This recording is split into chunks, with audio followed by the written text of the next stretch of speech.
अस्सलाम वालेकुम। कैसे हैं सब लोग? ठीक ठाक है। मैं सुलेमान असलम और आप देख रहे हैं मेरा यूट्यूब चैनल ग्राफिक्स। आज हमारी कोर्ड्रा में नेक्स्ट क्लास है जिसमें हम ब्लेंड टूल के बारे में सीखेंगे। तो आइए आज की क्लास हमारी स्टार्ट करते हैं।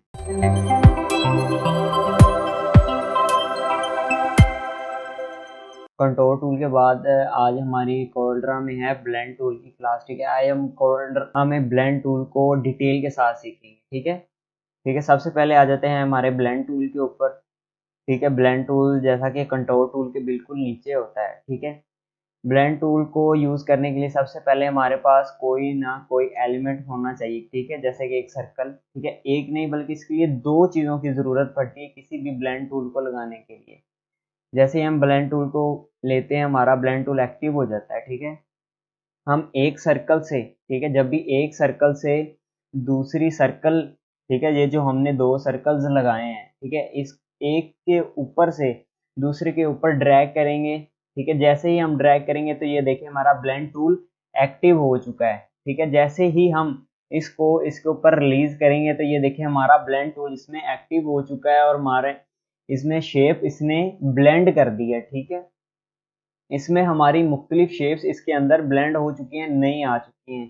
ठीक है, इसमें हम ये हमारे दो सर्कल्स हैं, इनको हम मुख्तलिफ जगह पर रिप्लेस वगैरह कर सकते हैं। ठीक है, अगर मैं इसको पेज अप करना चाहूँ तो भी कर सकता हूँ, अगर पेज डाउन करना चाहूँ तो वो भी मैं इसके अंदर कर सकता हूँ। ठीक है जी,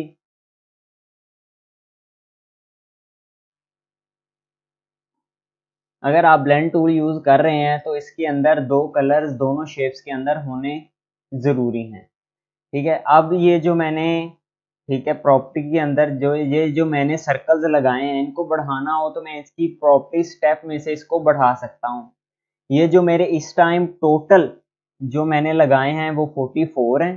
ठीक है, और दो पहले के लगे हुए थे सर्कल। ये इस टाइम जो जो टोटल सर्कल्स हैं ये 26 हैं, जो ये मेरे सारे सर्कल्स हैं। जैसे ही मैं बढ़ाता जाऊंगा जो क्वांटिटी में ऊपर रखूंगा उससे दो सर्कल्स या दो एलिमेंट्स हमेशा ऊपर होंगे। ठीक है, उसके बाद आ जाती है हमारे पास यहाँ पर इसकी रोटेशन। ठीक है, रोटेशन किसी भी चीज को रोटेट करने के लिए, अब इसको इसमें आपको समझ नहीं आएगी, इसके लिए मैं दो शेप्स रेक्टेंगल वाली लगा लेता हूँ। कलर्स दोनों में आप मुख्तलिफ रखें, आपको ज्यादा पता लग जाएगा। जैसे अब देखिए मैं ब्लेंड टूल यूज कर लिया है।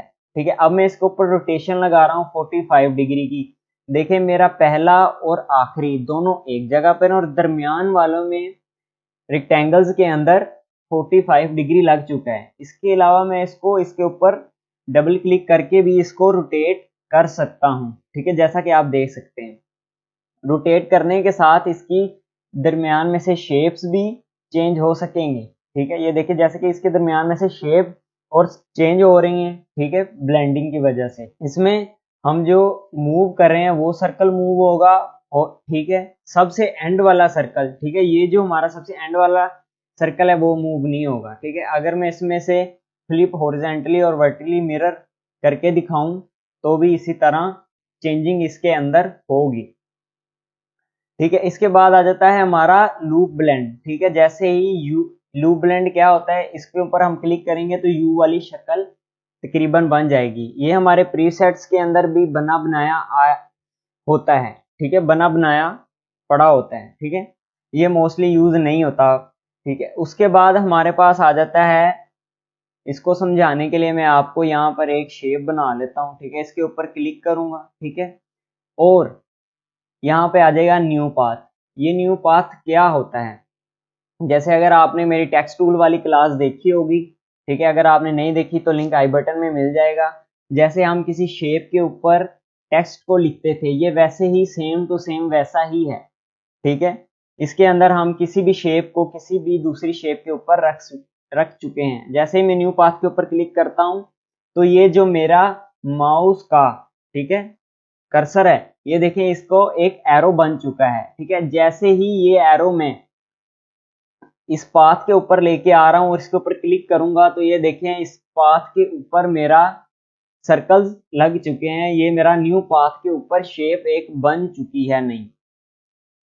ठीक है, ये जो होता है ये डायरेक्ट ब्लेंड होता है। ये जो होता है ये डायरेक्ट ब्लेंड इसको कहते हैं। ठीक है, जैसा कि आप देख रहे हैं, ठीक है, जो जो पहले बनाई शक्ल आती है उसको ही ब्लेंड टूल कहते हैं, जो सिंपल एक ब्लेंड होता है, ठीक है। जैसे ही अगर आपने किसी चीज के ऊपर क्लिक करना हो तो पहले और आखिरी सर्कल के ऊपर क्लिक नहीं करना, दरमियान में क्लिक करेंगे तो हमारी ब्लेंड टूल के ऑप्शंस आपको शो होंगी स्क्रीन के ऊपर, ठीक है। इसको समझाने के लिए, ठीक है, यही ड्रैग टूल के लिए मैंने एक शेप लगाई है ताकि आपको इल्म हो सके कि सिर्फ इसके ऊपर आएगा। इसके बाद आ जाता है हमारा क्लॉकवाइज ब्लेंड, ठीक है, ये कलर्स के लिए होता है, ठीक है, ये कलर्स के लिए क्लॉकवाइज होता है, जो जो हमारे स्वेचेस कलर होते हैं उनके अंदर से ये आते हैं, ठीक है। जैसे कि ये पिंक से ऊपर ब्लू तक, ठीक है, इसमें ये कलर क्लॉकवाइज होंगे, ठीक है। ये देखें पिंक, रेड और ग्रीन, ये वाला सारे कलर मिक्स हो सकते हैं इसके अंदर, ठीक है। इसके बाद आ जाता है हमारा काउंटर क्लॉकवाइज, ठीक है। अगर इसके ऊपर मैं क्लिक करूंगा तो ये देखिए ग्रीन और रेड के दरमियान जो कलर हैं उनमें मुख्तलिफ ब्लेंडिंग्स बन रही हैं, कलर्स की मुख्तलिफ कलर्स बन रहे हैं। अगर मैं इसको चेंज करूं किसी भी कलर को तो ये देखें उसके अकॉर्डिंग नए कलर्स इसके अंदर से बना रहा है। मैं वॉइस ओवर कर रहा हूँ इसलिए थोड़ा सा आगे पीछे हो सकता है, तो इस बात की परेशान नहीं होना, ठीक है आपने। इसके बाद मैं आपको इसमें समझाने के लिए, ये देखें इसमें जैसा कि हमने टेक्स्ट टूल में लगाया था ये सेम टू सेम वही ऑप्शन है, ठीक है। अगर मैं इनके दरमियान स्पेसिंग सेट करना चाहता हूँ तो मैं यहाँ से सेट कर सकता हूँ, ठीक है। ये देखें अगर मैं इस साइड पे रखनी है तो इस साइड पे करूँगा, अगर दूसरी साइड पे करनी है तो दूसरी साइड पर, ठीक है। इनके दरमियान अगर स्पेसिंग मैंने इक्वल रखनी है तो मैं इसके बिल्कुल सेंटर में रखूँगा, ठीक है। बाकी आप अपने हिसाब से भी इसको सेट कर सकते हैं। और ये जो नीचे वाला है इसमें ये जैसे साथ लिखा हुआ भी आ रहा है, ये इसके कलर्स की ब्लेंडिंग के लिए होता है, ठीक है। इसके बाद आ जाता है हमारा ये साइज वाला, इसमें हम एक इसको किसी भी एक सर्कल को पकड़ के बड़ा करेंगे तो उसके दरमियान वाले भी उसी तरह बड़े या छोटे होंगे, ठीक है। इसके बाद आ जाता है मैप नोड, ठीक है। इसके ऊपर क्लिक करूंगा तो ये देखिए नोड आ गए हैं। अगर मैं एक नोड के ऊपर क्लिक करूं तो मेरे एंड वाले के ऊपर भी बन जाएंगे, तो ये देखें इसके अंदर मुख्तलिफ बन चुके हैं। ये ज़्यादा यूज़ नहीं होते कोरल ड्रा में, ठीक है। इसके बाद, ठीक है, अगर इसके बाद हमारे पास आ जाता है, ये देखिए अगर मैं मूव करके दिखाऊं ना तो ये यहाँ से मेरे एंड वाले से मूव हो रहा है, ये मेरी ब्लेंडिंग एंड वाले में से मूव हो रही है। अगर मैं स्प्लिट कर रहा हूँ यहाँ से तो ये देखें अब वहां से मूव नहीं होगा, जिसके ऊपर मैंने क्लिक किया था वहां से मूव हो रहा है, ठीक है। अगर इसके बाद इसको मैं पकड़ के, अगर इसके बाद जो आ रहा है हमारा, ठीक है, इसके ऊपर क्लिक करूंगा तो ये देखें ये तुम्हारा हमारा वहीं से स्टार्ट होना शुरू हो चुका है, ठीक है। कंट्रोल जेड करके देख लें, ठीक है। इसके अंदर ये जो हमारा पोस्ट स्टार्ट वाला है ना, इसके ऊपर पोस्ट स्टार्ट वाला, इसके ऊपर क्लिक करेंगे तो ये हमारा दोबारा वैसे ही हो जाएगा जैसे था, जैसा कि आप देख सकते हैं, ठीक है। इसके साथ आप मुख्तलिफ तरीके से इसको यूज करके देख सकते हैं, ठीक है। इसके बाद आ जाता है हमारा ब्लेंड अलोन फुल पाथ, ठीक है। ये क्या होता है ये मैं आपको अभी डिटेल के साथ इसमें समझाता हूँ, ठीक है। ये देखें जैसा कि ये मेरी पूरी पाथ है पर ये मेरे सर्कल इस पाथ के ऊपर फुल नहीं है, ठीक है। इस पाथ के ऊपर फुल टू फुल नहीं आए, ठीक है। ये देख सकते हैं जैसे कि एंड के ऊपर से जगह थोड़ी सी बाकी है, ठीक है। इसके लिए मैं आपको एक दफ़ा डिटेल में समझा देता हूँ, ठीक है। कोई और शेप ले लेते हैं इसके अंदर से हम, ठीक है। आप कोई भी शेप यूज़ कर सकते हैं, ज़रूरी नहीं है सर्कल्स वगैरह, सिर्फ आपको समझाने के लिए, ठीक है। मैं सर्कल यूज़ कर रहा हूँ या मुख्तलिफ शेप्स यूज़ करता हूँ, आप अपने डिज़ाइन के अकॉर्डिंग कोई भी कलर, कोई भी शेप किसी भी तरह से इसको यूज़ कर सकते हैं, ठीक है। ये बॉक्स लगा के न्यू पाथ, अब इसके ऊपर क्लिक करेंगे, ठीक है। ये जो आया है हमारा ये डायरेक्ट ब्लेंड है, ठीक है। अगर मैं अब इसके बाद ये जो डायरेक्ट ब्लेंड है इसके बाद अगर मैंने इसको फुल करना है, ठीक है, इसको शेप अपनी शेप के ऊपर मैंने फुल करना है तो मैं यहाँ से जाके ब्लेंड अलोन फुल पाथ करूंगा। जैसे ही मैं इसके ऊपर क्लिक करूंगा तो ये देखिए मेरा फुल टू फुल उसके ऊपर आ चुका है। मेरे ए टू जेड यानी कि शुरू से लेके एंड तक ये मेरे जो बॉक्स हैं ये मेरे उस शेप के ऊपर आ चुके हैं। इसके बाद आ जाता है रोटेट ऑल ऑब्जेक्ट, ये देखें जैसी मेरी शेप थी मेरा ऑब्जेक्ट भी उसी तरह उसके साथ साथ मूव हो चुका है, ठीक है, उसी तरह रोटेट भी हो चुका है। तो ये इसमें होता है, ठीक है। अब हम इसके अंदर कुछ नया बनाना भी लिखेंगे, ठीक है। आप इसमें मुख्तलिफ अपने अकॉर्डिंग, ठीक है, अपने डिज़ाइन के मुताबिक कोई भी कलर कुछ भी जैसे मर्जी इसके अंदर यूज़ कर सकते हैं। अब हम चलते हैं अपनी एग्जांपल की तरफ। ये ब्लेंड टूल मैंने ट्रेसिंग किया हुआ है, ठीक है। आप इसमें कोई भी ऑब्जेक्ट वगैरह कोई भी कुछ वगैरह रख सकते हैं, ठीक है। अब मैं चलता हूँ, ये मैंने कलर्स बना के रखे हुए हैं, ठीक है। ये कलर्स ले आता हूँ मैं यहाँ पे। अब दूसरा कलर भी ले आते हैं इस पे। ये मैंने कलर पहले ही ग्रेडियंट बना के रखे हुए हैं, ठीक है। ये सर्कल्स की रोटेशन 0 कर लीजिएगा, क्योंकि इसमें प्रॉब्लम आ सकती है जब आप इसके अंदर ब्लेंड टूल लगाएंगे, ठीक है। वो मैंने आपको शुरू में बता दिया है, ठीक है। मुख्तलिफ एंगल से आप इसको चेंज वगैरह कर सकते हैं, ठीक है। दरमियान में से पकड़ कर इसकी कॉपीज वगैरह भी आप अपने डिज़ाइन के मुताबिक बढ़ा सकते हैं, ठीक है। अब मैं इसको क्लिक करके न्यू पाथ, ठीक है, न्यू पाथ, जैसे ही मैं पाथ के ऊपर क्लिक करता हूँ तो ये देखिए मेरी पाथ के ऊपर आ गए हैं।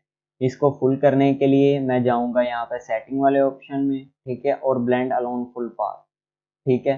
अब मैं इसकी यहाँ से स्टेप्स बढ़ाऊंगा, क्वांटिटी यानी कि सर्कल्स की बढ़ाऊंगा, तो ये देखिए मेरा कुछ ब्लेंड अच्छा लगेगा। आप इसका साइज वगैरह भी कोरल ड्रा में, ठीक है, इसको पकड़ कर बड़ा छोटा कर सकते हैं, ठीक है। मुख्तलिफ तरीके से कोई भी ग्रेडियंट, ठीक है, किसी भी तरीके से इसमें ऐड कर सकते हैं, ठीक है। रोटेट ऑल वाला इसके अंदर इतना खास फर्क आपको महसूस नहीं होगा, क्योंकि ये एक सर्कल है। सर्कल जितना भी मूव होगा उसमें कलर मूव होगा, शेप मूव नहीं होगी, ठीक है। रोटेट, अब मैं इसको बड़ा करता हूँ तो ये देखिए मेरे सारे सर्कल पीछे वाले सारे वो बड़े हो चुके हैं। अगर मैं इसको रोटेट करता हूँ तो ये देखिए मेरा कलर भी रोटेट होगा और मेरी शेप भी उसके मुताबिक, ठीक है, होगी, ठीक है। उसके अंदर से अंदर वाली देखें छोटे सर्कल हो रहे हैं, ठीक है।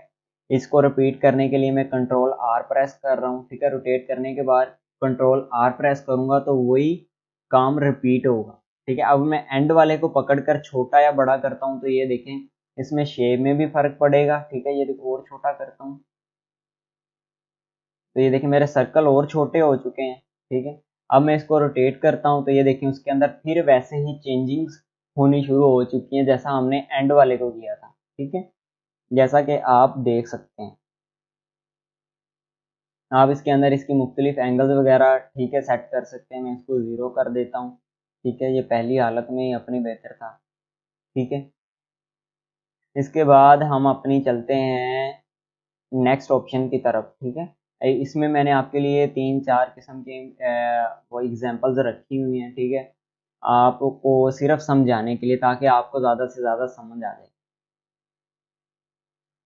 ठीक है। अब मैं इसको कंट्रोल Z कर लेता हूँ, डिलीट नहीं करना, ये मेरा बहुत पीसी हैवी हो रहा है, ठीक है। इसकी मैं थोड़ी सी क्वांटिटी लूज कर देता हूँ, कोल्ड्रा हैवी हो रहा है क्योंकि 1000 शेप्स बन गई थी इसकी, ठीक है।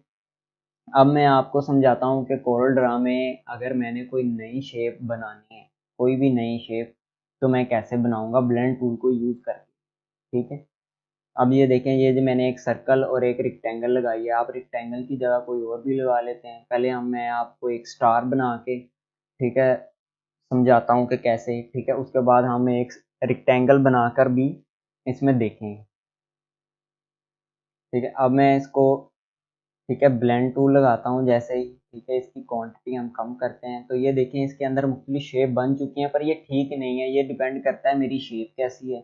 आप इसमें मुख्तलिफ शेप्स यूज़ करेंगे तो उसके हिसाब से ये मुख्तलिफ बनाएगा, ठीक है। अब हम एक रेक्टेंगल और एक सर्कल बनाकर उसके अंदर देखते हैं, ठीक है। ये कोई डिपेंड नहीं है, ज़रूरी नहीं है कि हम एक चीज़ के ऊपर डिपेंड करें, ठीक है। आप इसमें मुख्तलिफ चीज़ें यूज़ करेंगे तो आपको मुख्तलिफ रिजल्ट आएंगे। ये देखिए आप मुख्तलिफ, अब मेरी रेक्टेंगल और सर्कल के दरमियान में जो शेप्स बन सकती थी, ठीक है, वो शेप्स बन चुकी हैं, ठीक है। आप इसके साथ मुख्तलिफ खेल के, ठीक है, मुख्तलिफ तरीके से मुख्तलिफ शेप्स यूज़ करके बना सकते हैं। अब मैं आपको बताता हूँ कोरल ड्रा में एक नया कलर कैसे बनाते हैं, ठीक है। दो कलर्स के दरमियान में मुख्तलिफ कलर्स कैसे बनाते हैं। वैसे तो अगर हम कोरल ड्रा में देखें तो ये जो हमारे साइड पर कलर लगे हुए हैं, ठीक है, इनके ऊपर भी क्लिक करके रखें तो और कलर आ जाते हैं, ठीक है। पर हम दो कलर्स, ठीक है, जैसे ये रेड, जैसे कि ये अब मैं रेड लगा रहा हूँ और नीचे यहाँ पे ऑरेंज लगा रहा, अगर मुझे इन दोनों के दरमियान के कलर चाहिए मुझे, ठीक है, अब मैं इसके अंदर लगाता हूँ ब्लेंड टूल। जैसे ही मैं ब्लेंड टूल लगाऊंगा तो ये देखिए इसके मुख्तलिफ दरमियान में मुख्तलिफ कलर बन चुके हैं इसी एंगल में, यानी कि इनसे दोनों से रिलेटेड। ठीक है, अब इसमें हम मुख्तलिफ कलर्स ऐड करेंगे तो ये देखें इनके दरमियान के मुख्तलिफ कलर्स बनकर हमारे आ जाएंगे। अगर हम लोगोज वगैरह में डिटेल के साथ करना चाहें तो इनको यूज़ कर सकते हैं, इन कलर्स को नए कलर्स बनाने के लिए। ठीक है, इसमें हम कोई भी कलर दे सकते हैं अपनी मर्जी में, जैसे कि मैं येलो दे देता हूँ। ठीक है, अब इसको पिंक टाइप को ही दे देते हैं। ठीक है, कोई भी कलर आप बना सकते हैं इसके अंदर। ठीक है जी, बस आप इसके साथ नए से नया कुछ करने की कोशिश करें। ठीक है, आप अपने डिज़ाइन के मुताबिक कोई भी इसके अंदर नए से नया काम ज़रूर करें। ठीक है जी, इसकी ठीक है, इसको कंट्रोल जेड कर देते हैं। ठीक है, अब आ जाते हैं हमारे नई शेप पे। ये भी मैंने ये ट्रेस किया हुआ है। ठीक है, अब यहाँ से कोई दो नए कलर ले लेते हैं। ग्रेडियंट मैंने बना के काफ़ी ज़्यादा आपके लिए रखे हुए हैं ताकि आपको मुख्तलिफ कलर्स के साथ समझा सकूँ। ठीक है, अब मैं यहाँ पर इन दोनों के दरमियान लगाता हूँ ब्लेंड। ठीक है, ब्लेंड टूल में आप ये देखें, इसमें आप ऊपर नीचे कर सकते हैं, इसकी रोटेशन वगैरह को देख सकते हैं। रोटेशन वगैरह ज़ीरो रखें तो आपकी मर्ज़ी है, अगर रोटेशन होगी तो ये इस तरह बनेगा। अगर मैं रोटेशन ज़ीरो रखूँगा तो ये मेरी शेप बिल्कुल ओके होगी और मेरा कलर भी बिल्कुल ओके होगा। अप डाउन आपकी मर्ज़ी है, आप जिस तरह कलर को एडजस्ट करना चाहें। ठीक है, इसके क्लिक करके मैं जाऊँगा न्यू पाथ और इसके ऊपर क्लिक करूँगा। ठीक है, और यहाँ से जाऊँगा ब्लेंड अलोन फुल पाथ। ठीक है, ये देखिए मेरा बन चुका है। अब मैं इसके अंदर मुख्तलिफ सर्कल्स के स्टेप बढ़ाता हूँ। ठीक है, इसको अप डाउन आप करके देख सकते हैं। मुझे इस तरह अच्छा नहीं लग रहा, वैसे ही बेहतर था। ठीक है, रोटेट वगैरह भी कर सकते हैं। अब ये देखिए मैंने इसको छोटा बड़ा तो कर लिया है, पर मेरा पहला सर्कल तो मैं सिलेक्ट कर लेता हूँ, पर मेरा जो एंड वाला सर्कल है जो मेरा नीचे है। ठीक है, ये देखें ये जो मेरा पहला है ये तो सिलेक्ट हो रहा है, पर ये जो नीचे वाला है उसको सिलेक्ट करने के लिए मैं जाऊँगा यहाँ पर। ये अब मुझे इसमें बता देगा आपका स्टार्ट का कौन सा है। ठीक है, और आपका एंड का कौन सा है। मैं एंड वाले पे क्लिक करता हूँ, ये मेरा एंड वाला है। ठीक है, अब अगर मैं इसके ऊपर जाऊँगा और करूँगा शो स्टार्ट, ये मेरा स्टार्ट वाला सर्कल बता देगा और अब मैं इसका साइज वगैरह चेंज कर सकता हूँ। ठीक है, इसकी रोटेशन वगैरह, इसके कलर्स वगैरह आप अपनी मर्जी से, फिर वही बार बार बता रहा हूँ कि इसके साथ आप ज़रूर नए से नया करने की कोशिश कीजिएगा। ठीक है जी, जितना आप इसके साथ प्रैक्टिस करेंगे, कुछ नया बनाएंगे, उतना ही आपको इसके अंदर नया कुछ ना कुछ सीखने के लिए मिलेगा। कुछ ना कुछ आपको इल्म में कुछ ना कुछ नया आता रहेगा। ठीक है, अब मैं इसके ऊपर जाता हूँ और एक नई शेप बनाता हूँ। ठीक है जी, अगर आपने मेरी ये टूल्स वाली क्लास नहीं देखी तो जाएं, मैंने बहुत डिटेल के साथ आपको बहुत कुछ सिखाया हुआ है इन क्लासेस के अंदर। ठीक है, अब मैं एक ये नई शेप बना रहा हूँ। ठीक है, ताकि आपको समझ लग सके कि एक नई शेप इसके अंदर कोलोड्रा में कैसे बनाते हैं। ठीक है, अब ये देखें ये मेरी एक मैंने शेप बनाई है। ठीक है, इसको इसका पार्ट डिलीट कर देते हैं, ये जो मेरा पार्ट है। ठीक है, अगर आपने कलर लेने हैं तो ये ए वाले भी ले सकते हैं। ठीक है, वरना मैं एक सर्कल लगा रहा हूँ। ठीक है, इसके अंदर मुख्तलिफ ग्रेडियंट, आपने परेशान नहीं होना, टेंशन वगैरह नहीं लेनी है। ये मैं सारी क्लासेस आहिस्ता आहिस्ता बनाऊंगा, ग्रेडियंट्स वगैरह आपको सब कुछ समझाऊंगा। ठीक है, एक सर्कल मैं यहाँ पे रख लेता हूँ और एक नीचे रख के, ठीक है, इसको मैं ब्लेंड करने के बाद, ठीक है, अगर ये देखिए ये यस की ऑप्शन आई थी, अगर मैं इसके ऊपर नहीं सही तरह से क्लिक करूंगा, ठीक है, अपनी ये शेप के ऊपर सही तरह से क्लिक नहीं करूंगा तो ये इस तरह नहीं आएगा। ठीक है, अब ये देखें एक दफ़ा में ही हो चुका है।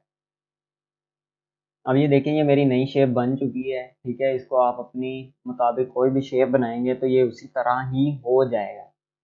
ठीक है, अब इसके ऊपर मैं पेज अप डाउन भी कर सकता हूँ। ठीक है, इसकी क्वांटिटी बढ़ा के देखता हूँ। ठीक है, इसके अंदर मैं इसको रोटेशन वगैरह भी, ठीक है, कलर की रोटेशन वगैरह भी अपनी मर्ज़ी से दे सकता हूँ, साइज़ वगैरह भी अपनी मर्ज़ी से सेट कर सकता हूँ। ये सारे ही जो मैं एग्जांपल्स दे रहा हूँ सिर्फ आपको समझाने के लिए दे रहा हूँ। ठीक है, आप इसको मुख्तलिफ कलर से, ठीक है, मुख्तलिफ तरह से इसको रोटेट वगैरह करें, इसके साथ खेल के देखें। ठीक है, ये कहाँ पर परफेक्ट लग रहा है। ठीक है जी, ये देखिए अब हमारी एक नई शेप बन चुकी है। अब चलते हैं हमारी नेक्स्ट एग्जांपल की तरफ। ठीक है,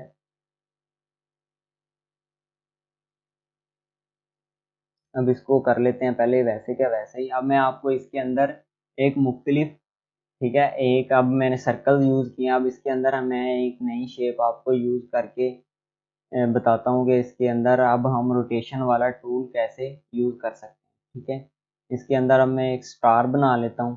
ठीक है, फिर वही बार बार बोल रहा हूँ कि प्रैक्टिस इस काम के लिए बहुत ज़रूरी है। आप कुछ भी सीख रहे हैं उसके लिए प्रैक्टिस बहुत ही ज़्यादा ज़रूरी है। आपको किसी चीज़ की समझ नहीं आ रही, किसी चीज़ को कोई भी क्वेश्चन है इससे रिलेटेड, आप कमेंट ज़रूर करें, मैं आपको उसका ज़रूर रिप्लाई दूंगा। या मेरे इंस्टाग्राम पर मुझे पर्सनली एसएमएस भी कर सकते हैं।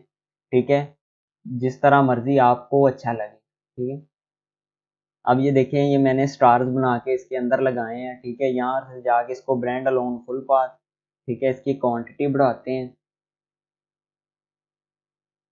तो ये देखें, अब मैं इसकी आउटलाइन जो है ये ख़त्म करता हूँ। ठीक है, अब ये देखें, ये मेरा बन चुका है मेरा स्टार, सिर्फ आपको समझाने के लिए मैंने लगाया है। अब इसको कर दिया मैंने रोटेट। ठीक है, ये अब मेरी शेप्स के मुताबिक यहाँ पर रोटेट हो चुका है। हर शेप के ऊपर हर चीज़ अच्छी नहीं लगती। जिस तरह के इसके ऊपर सर्कल ज़्यादा अच्छा लग रहा था, ठीक है, अब ये स्टार ज़्यादा अच्छे नहीं लग रहे। किसी को ये स्टार्स अच्छे लग रहे होंगे। ठीक है, ये डिपेंड करता है आपकी चॉइस के ऊपर और डिज़ाइन के ऊपर। अब मैं आपको इसके अंदर रोटेशन वाला एक सीन समझा देता हूँ। ठीक है, अब मैं इसके अंदर ऐड करके इसको लगाते हैं ब्लेंड टूल। ठीक है, न्यू पाथ में जाऊंगा मैं और जाके इसके ऊपर क्लिक करूंगा। ठीक है, फुल कर लेते हैं सबसे पहले। ये बार बार आपको बता रहा हूँ कि आपको रिमाइंडर रहे। ठीक है, अब ये देखें, ये मेरी शेप उसके अकॉर्डिंग नहीं है, मेरी शेप के। ठीक है, मेरा ऑब्जेक्ट उस शेप के अकॉर्डिंग नहीं है। मैं जहाँ पर यहाँ पर जाकर अगर रोटेट भी कर दूं तो इसमें भी इतना फर्क नहीं पड़ा। ठीक है, ये क्यों? क्योंकि मेरी शेप ही मैंने उसके अकॉर्डिंग नहीं रखी। अगर मैं आपको व्यू में जाके वायर फ्रेम करके दिखाऊं तो ये देखें। ठीक है, अगर मैं इस शेप को अगर रोटेट करता हूं तो अब मेरी शेप्स इसके अंदर रोटेट होंगी। ये देखें, ये मेरी शेप भी तो उस तरह होगी तो ये वैसा लगेगा। अब ये देखें, ये रोटेट हो चुकी है। ठीक है, अब मैं आपको नेक्स्ट एग्जांपल में ये रोटेशन वाला समझाता हूँ। ये मैंने आपके लिए बना के रखा हुआ था, ये चले मैं आपको दोबारा बना के दिखाता हूँ।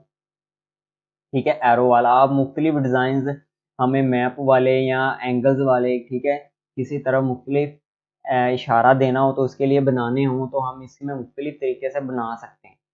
ठीक है, अब मैं इसको ब्लेंडिंग टूल लगाने के बाद आपको इसमें डिटेल के साथ समझाऊंगा कि इसमें तो रोटेशन वाला क्या सीन होता है। ठीक है, ये सर्कल्स वगैरह लगा, इसमें आप मुख्तलिफ शेप्स कोई भी एनी शेप्स आप इसके अंदर यूज़ कर सकते हैं। ठीक है, अब ये देखें, ये मेरी शेप्स बन चुकी हैं। अब मैं इसको ठीक है, अपनी पाथ के मुताबिक इसको सेट करूँगा। ठीक है, अब आप देख रहे हैं कि इसके अंदर हम एक गलती कर रहे हैं। ठीक है, आपको अभी तक याद नहीं आया तो मैं अब आपको आगे बताता हूँ। ये देखिए, मेरी शेप्स अभी सेट नहीं हो रही।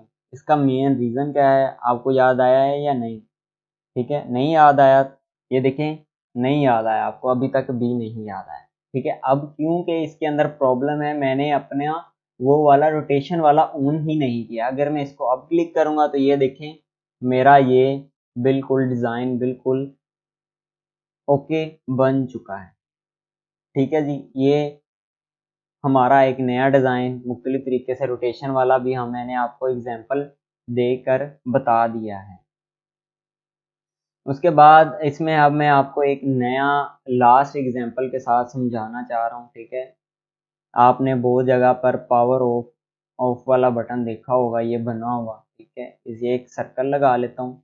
ठीक है, सर्कल को नीचे से सेट कर लेते हैं, बिल्कुल इक्वल कर लेते हैं। ठीक है, अब मैं एक इनमें से ग्रेडियंट में से कोई भी ग्रेडियंट ले सकते हैं। आप मुख्तलिफ कलर्स अपने चॉइस के हिसाब से सेट कर सकते हैं। ठीक है, इसको लगाते हैं ब्लेंड टूल। ठीक है, ब्लेंड टूल में जाके न्यू पाथ और इसके ऊपर क्लिक करें। ठीक है, इसमें जाके अलोन फुल। ठीक है, ये देखिए, अब मेरा ये डिज़ाइन बन चुका है। इसके अंदर मैं इसकी वो शेप्स बढ़ा रहा हूँ। ठीक है, आप इसके अंदर मुख्तलिफ, ठीक है, चीज़ें ऐड करके देख सकते हैं। ये लाइन, ठीक है, इसको वैसे ही लगा रहा हूँ मैं। ठीक है। अब इसका मैंने पावर बटन के नीचे वाली लाइन बनानी है, ठीक है। आप इसको सिर्फ आपको समझाने के लिए कि इसके अंदर हम बहुत कुछ कर सकते हैं, ठीक है, इसलिए ये शेप बना रहा हूँ। अभी तक अगर आपको ये वीडियो पसंद आई हो तो लाइक शेयर ज़रूर करें, ठीक है, चैनल को सब्सक्राइब भी ज़रूर करें। ठीक, अब देखें इसको मैं रोटेशन दे रहा हूँ तो इसके अंदर कलर के साथ साथ इसकी शेप में भी फ़र्क आ रहा है, ठीक है। जैसे ही अब मैं इसको भी करता हूँ तो ये देखें दरमियान में से इसकी शेप के अंदर भी फ़र्क आ रहा है, ठीक है। अगर आपको ये आज की वीडियो पसंद आई हो तो लाइक शेयर और सब्सक्राइब ज़रूर करें। तो मिलती हैं अपनी नेक्स्ट वीडियो में, आज के लिए अल्लाह हाफ़िज़।